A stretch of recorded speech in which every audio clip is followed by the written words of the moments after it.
एक छोटे से गांव में एक रामू नाम का एक व्यक्ति रहता था। रामू बहुत ही ज्यादा गरीब था। रामू जंगल जाता और लकड़ियां काटता और उसे ले जाकर बाजार में बेचा करता, जिससे रामू का घर परिवार चला करता था। रामू की पत्नी का नाम सुनैना था। सुनैना रामू से बहुत ज्यादा प्यार करती थी और साथ में ही हर एक कहना माना करती थी।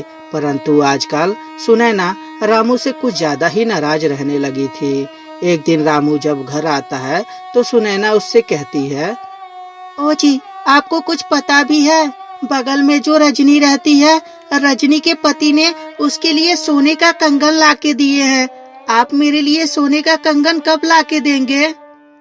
रामू जब अपनी पत्नी की यह बातें सुनता है तो थोड़ा सोच विचार करके बोलता है, सुनैना, तुम्हें तो घर की परिस्थिति पता ही है। मैं जंगल जाता हूँ, लकड़ियाँ काटता हूँ और उन्हें बाजार में ले जाकर बेचता हूँ, और इतने पैसे नहीं हो पाते कि जैसे कि मैं तुम्हें सोने का कंगन दिला सकूं। लेकिन मैं वादा करता हूँ, जिस दिन भी ज्यादा पैसे हो जाएंगे उस दिन मैं तुम्हें सोने का कंगन जरूर दिला दूंगा। अब बहुत हो गया। आपकी ये बातें सुनते सुनते ना पूरे 2 साल गुजर चुके हैं, और 2 साल में आप एक भी गहना मेरे लिए नहीं बनवाए हैं। कम से कम एक सोने का कंगन ही तो दिला दीजिए। रामू अपनी पत्नी की बात सुनकर बहुत ज्यादा परेशान रहने लगा था, क्योंकि रामू की पत्नी का डिमांड था कि उसे सोने का कंगन दिला दे। परंतु रामू के पास इतने पैसे नहीं थे कि वो अपने पत्नी को सोने का कंगन दिला सके।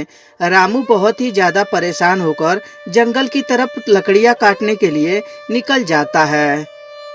थोड़ी दूर चलने के बाद उसे एक बूढ़ी अम्मा मिलती है। बूढ़ी अम्मा, बेटा, ओ बेटा, मैंने 2 दिन से कुछ नहीं खाया है। कुछ तेरे पास खाने को हो तो मुझे दे दे, मुझे बहुत जोरों से भूख लगी है। बूढ़ी अम्मा की बात सुनकर रामू, बूढ़ी अम्मा, मेरे पास ज्यादा तो कुछ नहीं है, लेकिन हाँ, मैंने घर से चलते वक्त 2 रोटियां लेकर चला हूँ, और उसके साथ ना तो सब्जी है और ना ही कोई चीज है। तुम चाहो तो ये 2 रोटियां रखकर खा सकती हो। और यह बोलकर रामू बूढ़ी अम्मा को वो 2 रोटियां दे देता है। बेटा, भगवान तुम्हारा भला करे। आज जैसे तूने बुढ़िया की मदद की, वैसे मैं भी तुम्हारी एक मदद करना चाहती हूँ। यहाँ जंगल में थोड़ी दूर आगे जाओगे तो एक बैगन का पेड़ तुम्हें दिखाई देगा। उसमें ढेर सारे बैगन लगे होंगे। जितना तुम्हें जरूरत होगा उतना बैगन तोड़ लेना और उसे बाजार में ले जाकर बेच देना। जब भी तुम्हें पैसे की जरूरत पड़ेगी तो वहाँ से तुम बैगन तोड़ लेना। लेकिन याद रखना बेटा, कभी तुम लालच मत करना, क्योंकि जिस दिन तुम लालच करोगे उस दिन तुम्हें वो बैगन का पेड़ बैगन देने से मना कर देगा। बूढ़ी अम्मा की बात सुनकर बूढ़ी अम्मा के बताए हुए रास्ते पे रामू जाने लगता है। थोड़ी दूर जब आगे बढ़ता है तो उसे बैगन का पेड़ दिखाई देता है। बैगन के पेड़ के पास पहुंचकर, अच्छा, तो यही बैगन का पेड़ है। इसमें तो सच में ढेर सारे बैगन लगे हुए हैं। एक काम करता हूँ, अपने भर का तोड़ लेता हूँ और उसे बाजार में ले जाकर बेच दूंगा। मेरी बीवी भी तो कहती है कि उसे सोने का कंगन चाहिए, उसे भी सोने का कंगन दिला दूंगा। और यह बोलकर रामू बैगन के पेड़ में से एक टोकरी बैगन तोड़ लेता है और उसे सर पे रखकर बाजार में बेचने के लिए निकल पड़ता है।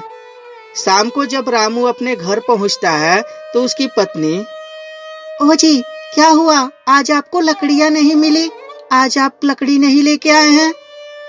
रामू जब अपनी पत्नी की बात सुनता है तो सारी बात बताता है। तभी रामू की पत्नी बोलती है, ओ जी, आप पागल हैं क्या? आपको समझ में नहीं आ रहा है? अरे वो जादुई बैगन है, उससे आप जितना चाहे उतना तोड़ सकते हैं। आप एक काम करिए, कल 1 ट्रक बैगन तोड़िएगा और उसे ले जाकर बाजार में बेच दीजिएगा। बहुत सारे पैसे हो जाएंगे तो हम लोग गांव के सबसे अमीर बन जाएंगे।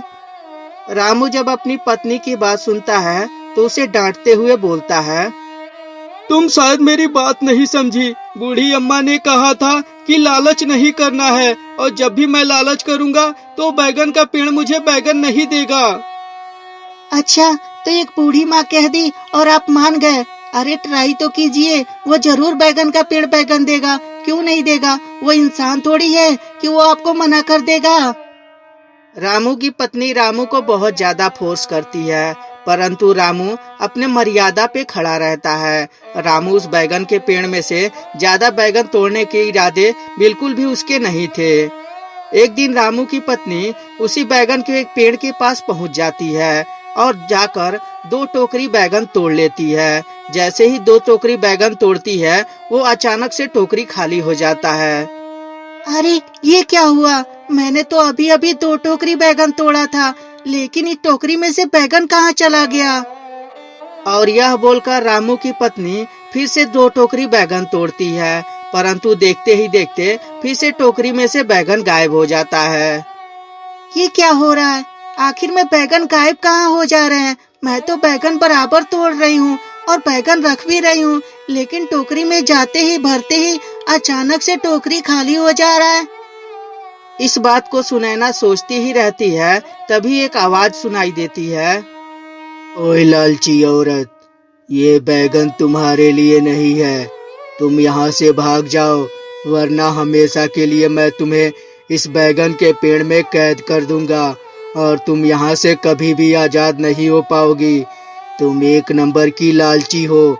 ये बैगन का पेड़ सिर्फ उसी व्यक्ति को बैगन देता है जिसकी जरूरत होती है। तुम्हारे जैसे लालचियों के लिए नहीं है ये पेड़। बैगन की आवाज सुनकर सुनैना बुरी तरीके से डर जाती है और वहां से तुरंत भागकर अपने घर आती है। आने के बाद अपने पति को सारी बात बताती है। तभी उसका पति कहता है, मैं तुमसे कहा था ना कि बैगन के पेड़ के पास मत जाना। तुम क्यों गई वहाँ पे? और तुम्हें मैंने ये भी कहा था कि लालच मत करना। अब बैगन का पेड़ नाराज हो गया ना, अब मैं जाता हूँ उस बैगन के पेड़ से माफी मांगने। और यह बोलकर रामू जंगल में उसी बैगन के पेड़ के पास आता है और आकर बोलता है, हे जादुई बैगन, मैं आपसे क्षमा मांगने आया हूँ। मेरी पत्नी आकर जो भी यहाँ पे घटिया काम की है, उसके पीछे मैं बहुत ही ज्यादा शर्मिंदा हूँ। मैं नहीं जानता था कि मैं अपने पत्नी को यह बातें बताऊंगा तो उसके मन में लालच भर जाएगा। हे बैगन देवता, मेरी पत्नी को क्षमा कर दीजिएगा। और इस तरह रामू समझदारी दिखाते हुए बैगन के पेड़ से क्षमा मांगता है। अब बैगन का पेड़ उसे क्षमा भी कर देता है और साथ ही साथ उसे बैगन ले जाने की अनुमति भी दे देता है। तो दोस्तों, ये छोटी सी कहानी आपको कैसी लगी हमें कमेंट करके जरूर बताएं। कहानी अच्छी लगी हो तो कृपया लाइक कर दें और हमारे चैनल को सब्सक्राइब करके घंटी भी दबा दें। और हाँ दोस्तों, अपने दोस्तों के साथ शेयर करना ना भूलें। धन्यवाद दोस्तों।